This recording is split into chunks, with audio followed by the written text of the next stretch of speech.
तो गोपाल जी मंदिर दिखाते हैं।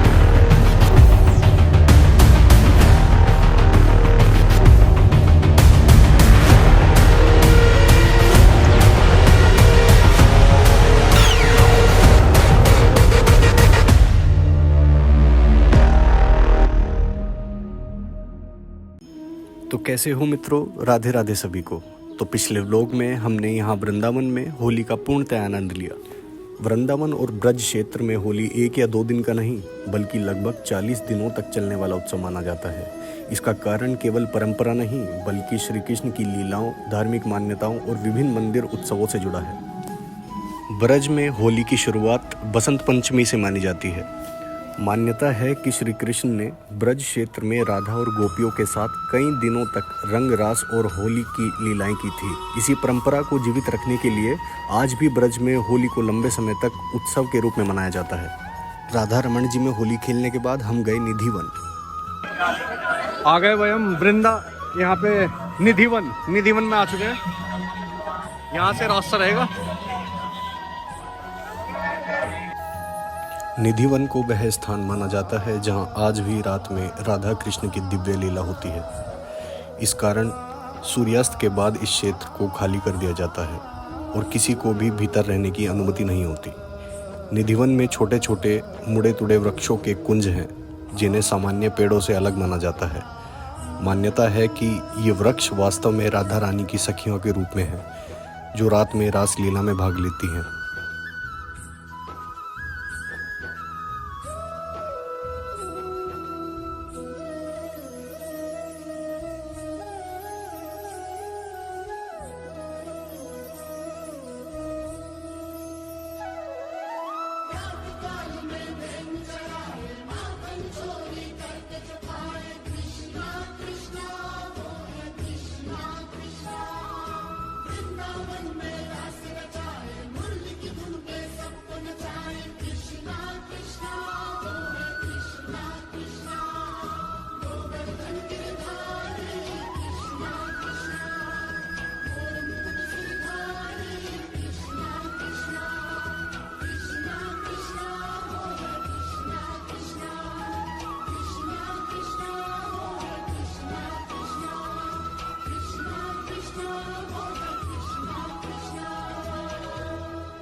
यह कुंड विशाखा सखी के नाम से जुड़ा है जो राधा रानी की अष्ट सखियों में से एक है।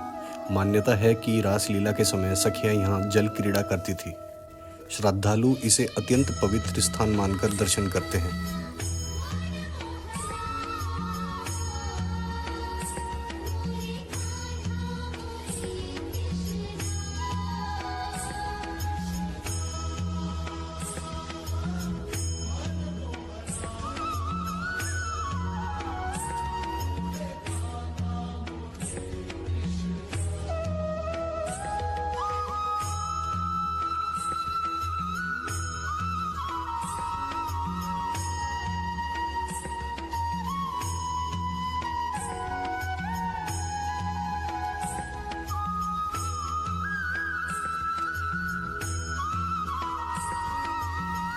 यह समाधि स्वामी हरिदास जी महान संत और संगीताचार्य थे जिन्हें तानसेन का गुरु माना जाता है। मान्यता है कि उनकी भक्ति से ही बांके बिहारी जी की मूर्ति प्रकट हुई थी, इसलिए उनकी समाधि यही निधिवन में स्थित है।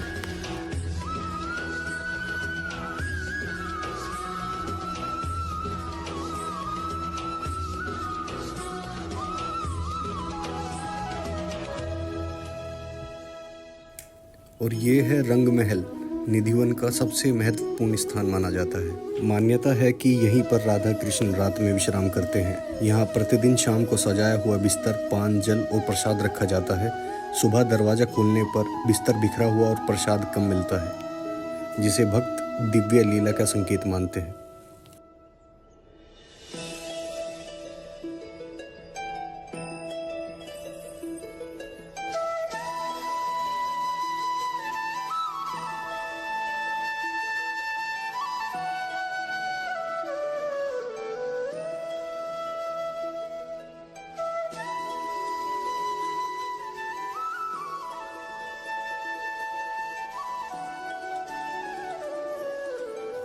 निधिवन से जुड़ी कई प्रेममयी और लीलामयी कथाएं प्रचलित हैं।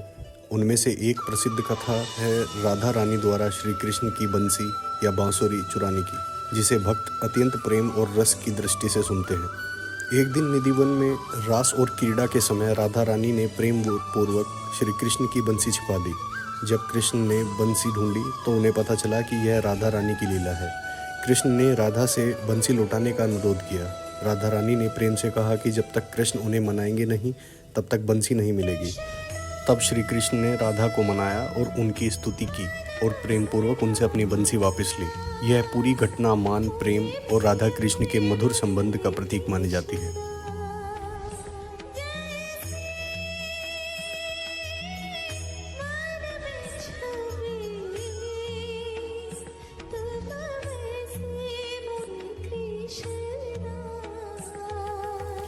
ये समाधियाँ कुछ उन लोगों की हैं जो पहले यहाँ पर सेवा अधिकारी रहे हैं, और कुछ लोग वे हैं जो छुपकर बैठकर यहाँ पर लीला देखने के मोह में यहाँ पर रुक गए थे।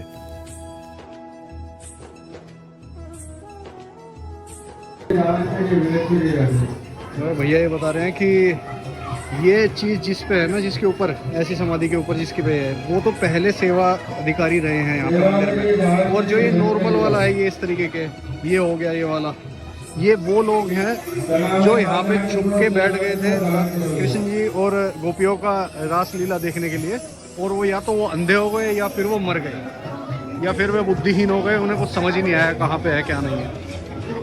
ये है उनकी निधिवन दर्शन करने के बाद हम वृंदावन में यमुना दर्शन के लिए आए।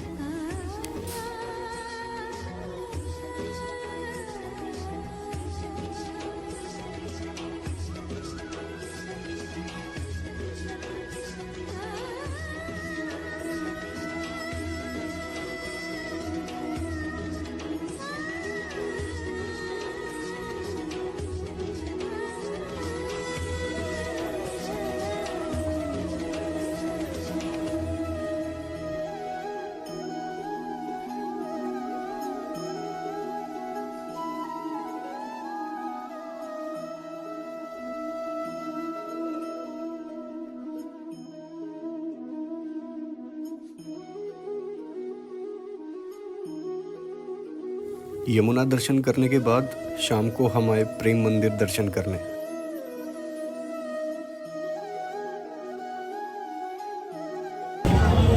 भाई प्रेम मंदिर आ चुके हैं। यहाँ पे भीड़ बहुत ज़्यादा है प्रेम मंदिर में।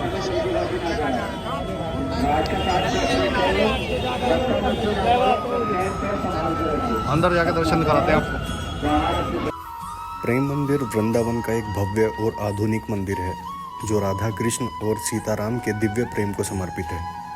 यह मंदिर अपनी सुंदर वास्तुकला, संगमरमर की नक्काशी और रात की रोशनी के लिए विश्व भर में प्रसिद्ध है। प्रेम मंदिर का निर्माण जगत गुरु कृपालु जी महाराज द्वारा कराया गया था। मंदिर का निर्माण कार्य 2001 में शुरू हुआ था और लगभग 11 वर्षों बाद 2012 में इसका उद्घाटन किया गया। इस मंदिर को बनाने में हजारों शिल्पकारों ने काम किया और यह पूरी तरह सफ़ेद इतावली संगमरमर से बनाया गया। वास्तुकला और विशेषताएं: मंदिर की ऊंचाई लगभग 125 फीट, लंबाई 190 फीट और चौड़ाई 128 फीट है।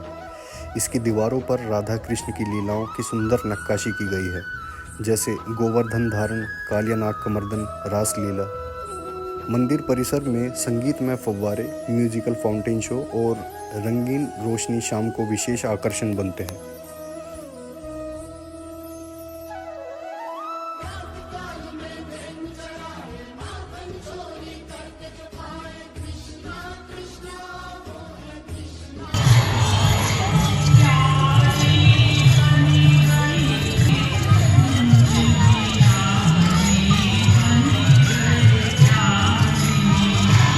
पानी की फुहार लगा के इस पे ही प्रोजेक्टर कर रखा है, इसको स्क्रीन बना रखा है।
आ गए हम गोपेश्वर महादेव। कल हमारा गोपेश्वर महादेव रह गया था, तो गोपेश्वर महादेव आए हम। ये रहा।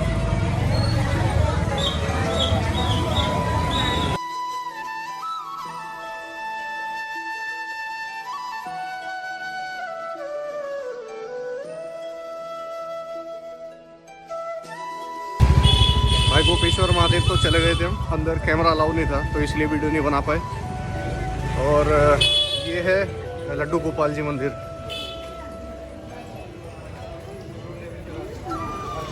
ये है भाई लड्डू गोपाल जी मंदिर, ये दिखाते हैं।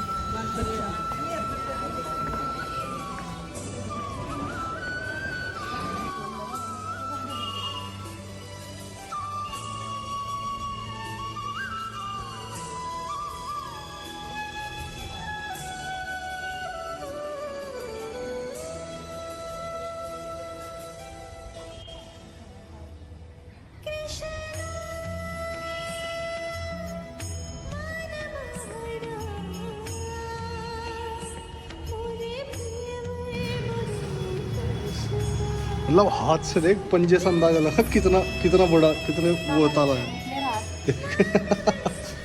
और ये इसकी चाबी।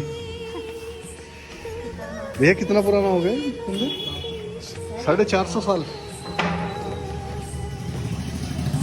ये है श्री रंगमन्नार मंदिर, जिसे रंगजी मंदिर भी कहा जाता है। ये है उसका प्रवेश द्वार।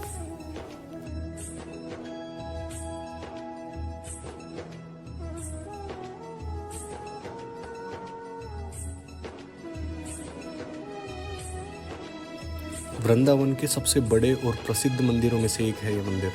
इस मंदिर का निर्माण 1851 ईस्वी में दक्षिण भारतीय भक्त सेठ गोविंद दास और उनके भाई राधा कृष्ण दास ने कराया था। भाई ये है रंगनाथ मंदिर, बहुत बड़ा, बहुत विशाल भाई, साफ सुथरा एकदम बढ़िया, पुराना आर्किटेक्चर है भाई। इसकी तो बात ही अलग है। ये कुंड है कोई, अभी देखते हैं, पूछते हैं। अभी अभी आए हैं, अभी इसकी जानकारी नहीं है, दिखाता हूँ मैं।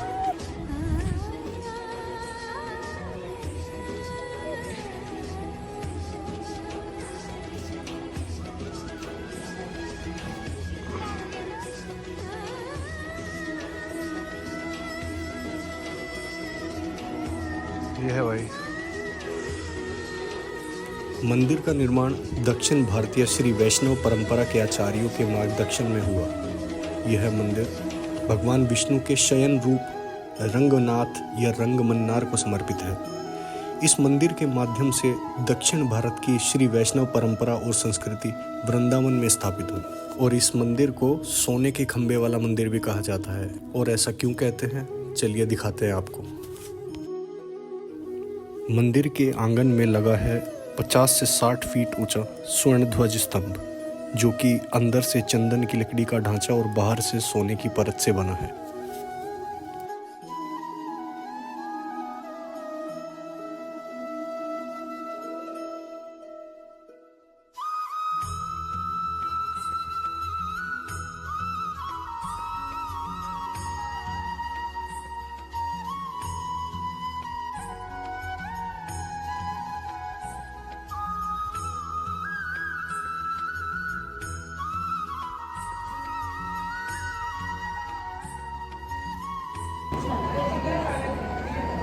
भाई ये था स्वर्ण खंबा, सोने का खंबा। अभी दिखाता हूँ यहाँ का विग्रह। ये है अंदर से। भाई शांति तो बहुत मिलती है यहाँ पे, ये बात तो है। पता नहीं, अलग सी पॉजिटिव ऊर्जा है। अब ये चीज़ें बता के बोल के तो नहीं, ये आके ही महसूस होगी भाई। ये देखो, ये रहा उनका विग्रह, मेन मूर्ति यहाँ पर।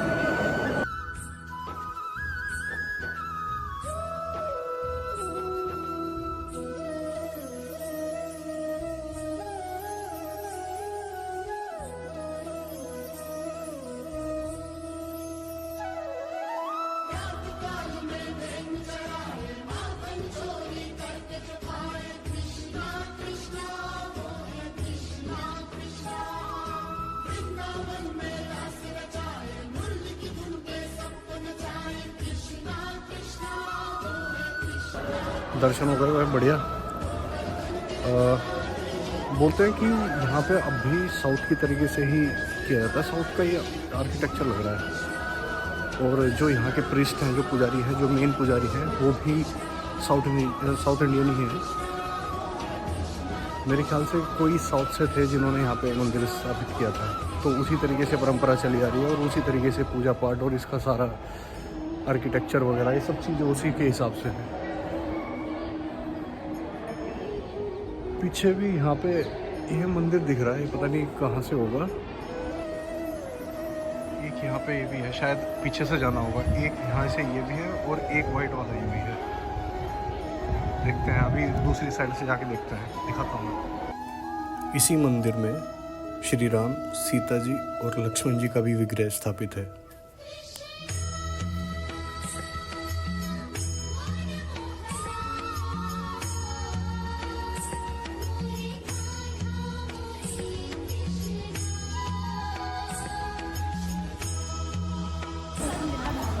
ये है भाई तीसरा गेट, तीसरा द्वार। काफी बड़ा मंदिर है भाई, बहुत बड़ा मंदिर है मेरे हिसाब से। ये पीछे की साइड से निकलने का द्वार है, ये निकास द्वार है। और ये था वृंदावन में हमारा आखिरी मंदिर दर्शन। इसी के साथ वृंदावन का ब्लॉग समाप्त करते हैं। मिलते हैं नेक्स्ट ब्लॉग में। राधे राधे।